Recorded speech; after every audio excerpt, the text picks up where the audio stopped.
Hello my friends, welcome back to the channel Ashish sir. आज के इस वीडियो में हम डिस्कस करने वाले प्रोसेस कॉस्टिंग। यहाँ इस लेक्चर में हम जितना भी प्रोसेस कॉस्टिंग की थेरीज है उसको कवर करेंगे। ये लेक्चर्स किसके लिए इंपॉर्टेंट है? अगर आप अंडर ग्रेजुएट स्टूडेंट यानी बीकॉम, बीबीए, बैफ, बीएमएस के में अगर आपको कॉस्टिंग का सब्जेक्ट्स है तो ये चैप्टर आपके लिए बहुत ज़्यादा इंपॉर्टेंट साबित होने वाला है। तो without wasting the time I am going to start the lecture. जैसा कि चैप्टर आपको पता है प्रोसेस कॉस्टिंग। प्रोसेस कॉस्टिंग में जो वर्ड प्रोसेस है उससे ही आपको समझ में आता है कि यहाँ पर we are going to talking about the process and procedures. Process and procedure के बारे में हम क्या करने वाले हैं, बात करने वाले हैं। फॉर एग्जांपल, जैसे आपने एग्जांपल के तौर पे हम लोग लेते हैं कोकोनट ऑयल यानी खोपरे का तेल, नारियल का तेल के बारे में हम लोग एग्जांपल लेते हैं। तो किसी भी तरीके के खोपरे के तेल या नारियल के तेल को बनाने का एक प्रोसेस होता है। तो for making the coconut oil you have to need सूखा खोपरा, आपको ड्राई कोकोनट की ज़रूरत होती है। ड्राई कोकोनट आपका क्या होगा, बेसिक रॉ मटेरियल होगा। अब जैसे ही आपको बेसिक रॉ मटेरियल आएगा, उस बेसिक रॉ मटेरियल को आप पहले प्रोसेस पे भेजोगे। वो पहला प्रोसेस क्या करेगा, उसको क्रश करने का काम करेगा। यानी अगर हम लोग कहें कि कोकोनट ऑयल बनाने के लिए आपको 3 प्रोसेस से गुजरना पड़ेगा। पहला आपका होगा क्रशिंग, यानी उसको एकदम क्रश किया जाएगा। ठीक है, क्रश करने के बाद उसको रिफाइन किया जाएगा। रिफाइनिंग, क्रश करके उसमें से एकदम क्रश करने के बाद उसके बुरादा निकाले, उसके बाद उसको दबा कर रिफाइन किया जाएगा। जिससे क्या निकलेगा, तेल निकलेगा। उस तेल को हम लोग रिफाइन करने वाले हैं। और लास्ट में रिफाइनिंग के बाद, रिफाइन यानी एकदम करने के बाद पैकिंग का काम किया जाता है, यानी उसको बॉटल्स वगैरह में डालने का काम किया जाएगा। यानी हम लोग ऐसा कह सकते हैं कि वो ड्राई कोकोनट जो आएगा वो पहले प्रोसेस में के लिए इनपुट होगा। अब वो आने के बाद वो क्रश होगा। क्रश होने के बाद वो निकलने के बाद 2 चीज़ें होती है कि उस क्रशिंग का जो उसमें से तेल निकलेगा वो तेल वाला पार्ट रिफाइनिंग में जाएगा और पैकिंग के लिए जाएगा। लेकिन कभी कभी क्या होता है कि जो क्रशिंग करने के बाद, तेल निकलने के बाद भी उस पर्टिकुलर कोकोनट का बुरादा रह जाता है। उसके जो स्मॉल पार्टिकल्स होते हैं वो अभी भी रह जाते हैं। तो वो स्मॉल पार्टिकल्स का हम करेंगे क्या? तो नॉर्मली कंपनी उसको क्या करती है, क्रशिंग करने के बाद जिसमें जो रिफाइनिंग के लिए जा सकता है उसको रिफाइनिंग के लिए भेज देगी। और जिसको हम लोग बचा कुचा रॉ मटेरियल होता है उसको हम लोग ऐसा बोल सकते हैं कि वो तो हमारा नुकसान होने ही वाला है, उसको हम लोग बोलेंगे नॉर्मल लॉस, क्योंकि we can not stop that particular wastage. हम उस वेस्टेज को रोक ही नहीं सकते। अगर हम क्रश करें, जैसे गन्ने का जूस हम लोग पीते हैं, तो गन्ने के जूस को पीने के लिए हमें गन्ने को अंदर डालना पड़ेगा। गन्ना क्या करता है, गन्ने का जो मशीन होता है वो गन्ने को अंदर लेने के बाद उसमें से क्या निकालता है, जूस निकालने का काम करता है। लेकिन जब उसका जो बुरादा बच जाता है उसका हम क्या करते हैं, उसको फेंक देते हैं। लेकिन ठीक है, उस वेस्टेज को हम लोग रोक सकते हैं क्या? नहीं रोक सकते। तो उसको हम लोग बोलेंगे नॉर्मल लॉस। लेकिन अब ये नॉर्मल लॉस का होगा क्या, हम उसको भंगार के भाव में बेच देते हैं, यानी एट अ स्क्रैप वैल्यू। हम लोग उसको स्क्रैप वैल्यू के दाम पर क्या करते थे, बेच देते हैं। तो मल्टीप्लाइड बाय यहाँ पर क्या हो जाएगा, स्क्रैप वैल्यू हो जाएगा। अंडरस्टूड? अब यहाँ पर ध्यान देने वाली बात क्या है, यहाँ पर आपको प्रोसेस कॉस्टिंग में क्या करना है। प्रोसेस ए अपना प्रोडक्ट किसको ट्रांसफर करेगा, बी को।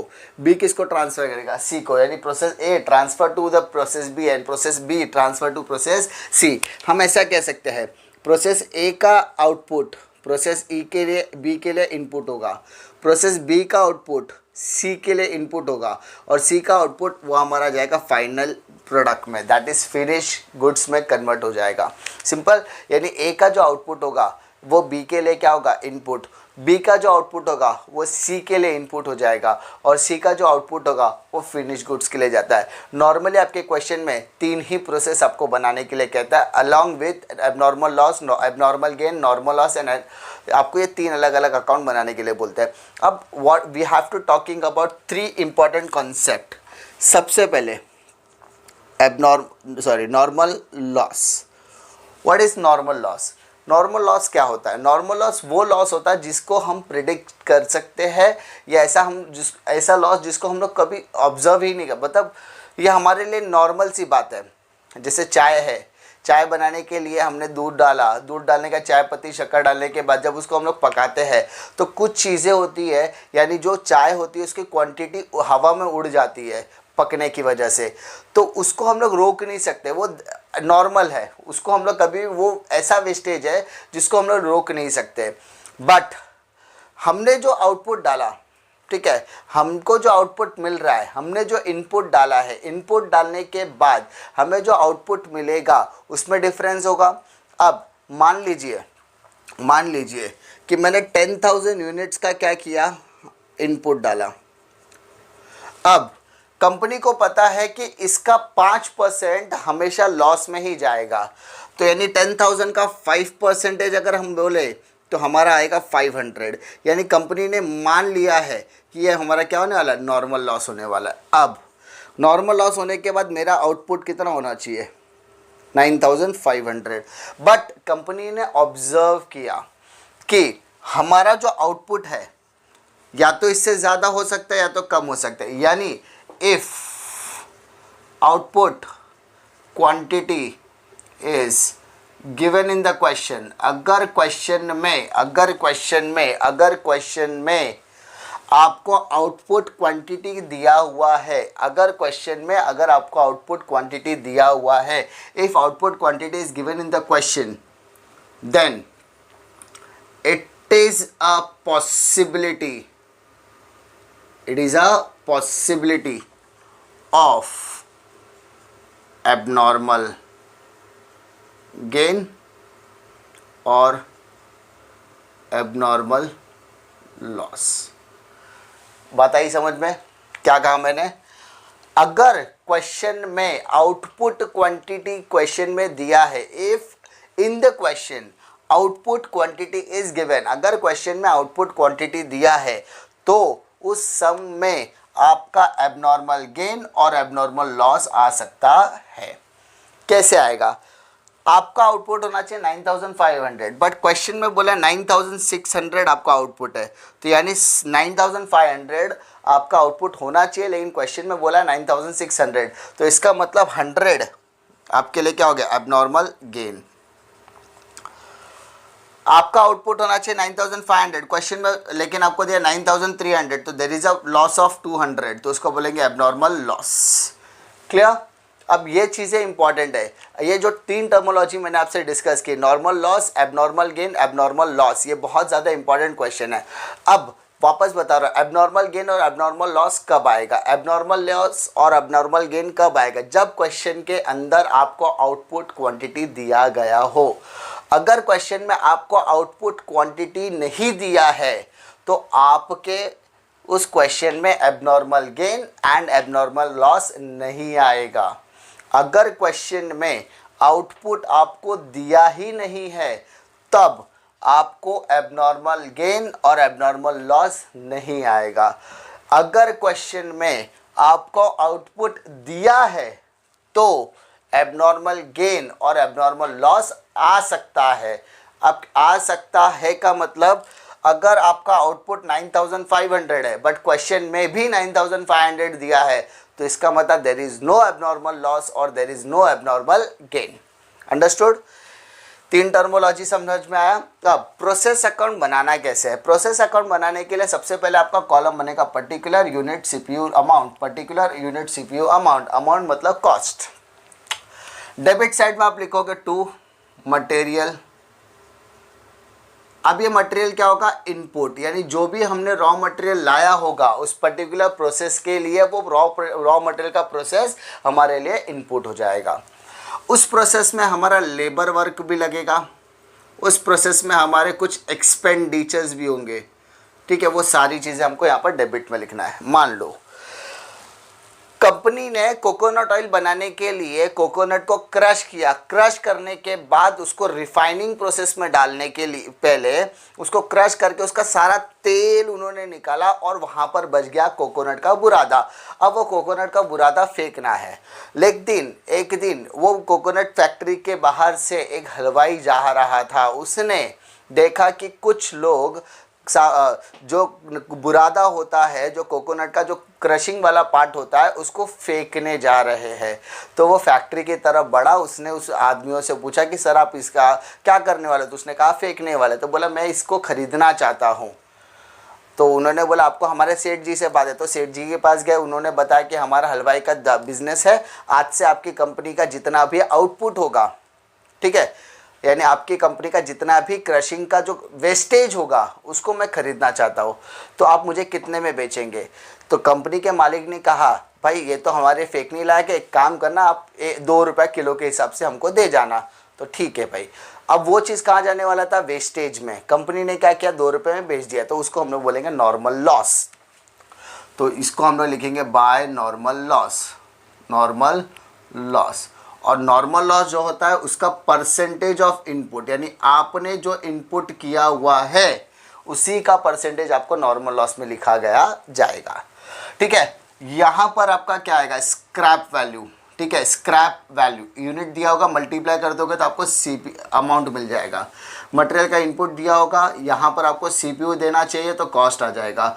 लेबर का अमाउंट दिया जाएगा, एक्सपेंसेस का अमाउंट दिया जाएगा। डिफ़िकल्टी हमने क्या डिस्कस किया? हमने डिस्कस किया कि अगर क्वेश्चन में आउटपुट दिया है, अगर क्वेश्चन में आउटपुट मान लीजिए दिया है, मान लीजिए नहीं दिया है, मान लीजिए दिया है, मान लीजिए नहीं दिया है, समझ लेते पहले नहीं दिया, तो यहाँ पर आप टैली करोगे, टैली करने पे दोनों अमाउंट क्या हो जाएगा? ये बैलेंसिंग फिगर हो जाएगा। ये क्या हो जाएगा? Balancing figure. पहले हम लोगों ने क्या केस किया कि यहाँ पर आउटपुट नहीं दिया है, नहीं दिया है तो हमने क्या किया? आउटपुट निकाला। अच्छा, निकालने के बाद क्या होगा? Debit side minus credit side, तो ये आपका बैलेंसिंग फिगर हो जाएगा। उसमें से डिवाइड कर दोगे तो आपको ये सीपीयू मिल जाएगा। क्या मिल जाएगा? सीपीयू। लेकिन सीपीयू निकालने के लिए हमारे पास फॉर्मूला भी है, वो मैं आपको डिस्कस करने वाला हूँ। मान लीजिए आपको क्वेश्चन में आउटपुट दिया है, मान लीजिए आपको क्वेश्चन में आउटपुट दिया है, तब मैंने आपको क्या कहा था? If output is given in the question तो there is a possibility of abnormal gain. तो गेन आपका कहाँ आएगा? Debit side. और लॉस कहाँ आएगा? Abnormal loss. डिफिकल्टी? अच्छा सर, एक क्वेश्चन में एक प्रोसेस में दोनों ही आ सकता है क्या? नहीं, या तो गेन आएगा या तो लॉस आएगा या दोनों ही नहीं आएगा। यानी अगर आउटपुट आपका मैच होता है तो there is no possibility of abnormal loss and abnormal gain. But अगर आउटपुट क्वेश्चन में दिया है तो पॉसिबिलिटी बढ़ जाती है कि आपके क्वेश्चन में एबनॉर्मल लॉस और गेन होगा। इस कॉन्सेप्ट को समझने के लिए हमको एक दो सम करना ही पड़ेगा। विदाउट एक सम आप सिर्फ थ्योरी को सुन सकते हो, अप्लाई करने के लिए आपको थ्योरी इंपॉर्टेंट होता है, इसलिए मैं आपको एक थ्योरी एक्सप्लेन करता हूँ। क्लियर? तो abnormal loss and abnormal gain कभी भी याद रखो, इसका जो सीपीयू होगा ना वो हमें फाइंड करना पड़ेगा। क्या फाइंड करना पड़ेगा? सीपीयू। अब मैं आपको कुछ चीज़ें डिस्कस कर रहा हूँ। सीपीयू मतलब कॉस्ट पर यूनिट। क्या मैंने डिस्कस किया? Cost per unit. पहले हम फंडे की तरफ जाते हैं। कॉस्ट पर यूनिट कैसे कैलकुलेट करेंगे? ठीक है, total cost minus normal loss, total cost minus normal loss divided by total input minus normal loss. यहाँ पर we are going to talk about unit. Total cost मतलब डेबिट साइड का total amount का total करने का, total amount का total करेंगे, उसके बाद आपको माइनस करना है नॉर्मल लॉस का अमाउंट। टोटल इनपुट मतलब इनपुट का टोटल माइनस नॉर्मल लॉस का टोटल, तो आपको अमाउंट मिलेगा। तो मिलने के बाद आपको डिवाइड करो तो आपको सीपीयू मिल जाएगा, कॉस्ट पर यूनिट। याद रखने के लिए शॉर्टकट है debit minus credit, debit minus credit. ऊपर में अमाउंट, नीचे में यूनिट्स, ऊपर में अमाउंट, नीचे में यूनिट्स। डिफ़िकल्टी? उम्मीद करता हूँ कि आपको इतना समझ में आया होगा। इसके बाद जब हम लोग एबनॉर्मल गेन, लॉस और नॉर्मल लॉस करेंगे तो उसके बाद आपकी पोस्टिंग में आपको डिफ़िकल्टी नहीं आएगी। उसी तरीके से हम लोग क्या करने वाले हैं, हमको एक्सप्लेन करने वाले हैं। तो हमने क्या डिस्कस किया आज के लेक्चर में? हमने डिस्कस किया कि what is process. Process account क्या होता है? प्रोसेस एक पर्टिकुलर प्रोडक्ट से रिलेटेड होता है जो 3 प्रोसेस से होकर गुजरता है, और क्वेश्चन में 3 प्रोसेस ही बनाने के लिए दिया जाएगा। उसके बाद जो भी एक्सपेंसेस है उसको आपको डेबिट साइड लिखना है, नॉर्मल लॉस को क्रेडिट साइड लिखना है। जो भी नॉर्मल लॉस होगा वो आपका इनपुट के ऊपर निकाला जाएगा। दूसरी चीज़, आपको क्वेश्चन में स्क्रैप वैल्यू दिया जाएगा, उसको मल्टीप्लाइड करके नॉर्मल लॉस। अब क्या करना, क्वेश्चन में देखना है कि आपको आउटपुट दिया है कि नहीं दिया है। अगर क्वेश्चन में आउटपुट दिया है इसका मतलब there is a possibility of abnormal loss and abnormal gain. अगर क्वेश्चन में आउटपुट आपको नहीं दिया है तो वो नॉर्मल सम है, यहाँ पर आपको आउटपुट निकालना पड़ेगा, निकाल दो इजीली। उसके बाद आपको क्वेश्चन में सीपीयू कैलकुलेट करना। सीपीयू कैलकुलेट करने के लिए total cost minus total normal loss in rupees upon total input minus normal loss in unit. Shortcut करने के लिए डेबिट माइनस क्रेडिट, ऊपर अमाउंट नीचे यूनिट करके आप सीपीयू कैलकुलेट करोगे और हर प्रोसेस का एक अपना खुद का सीपीयू कैलकुलेट करना होता है। नेक्स्ट लेक्चर में हम लोग सम्स करने वाले हैं। उम्मीद करता हूँ कि आपको वीडियो पसंद आएगा। पसंद आया तो लाइक करो, दोस्तों में शेयर करो, और अगर इस चैनल पर पहली बार आए तो चैनल को सब्सक्राइब जरूर कीजिए। मिलता हूँ मैं आपको नेक्स्ट वीडियो में, तब तक के लिए जय हिंद।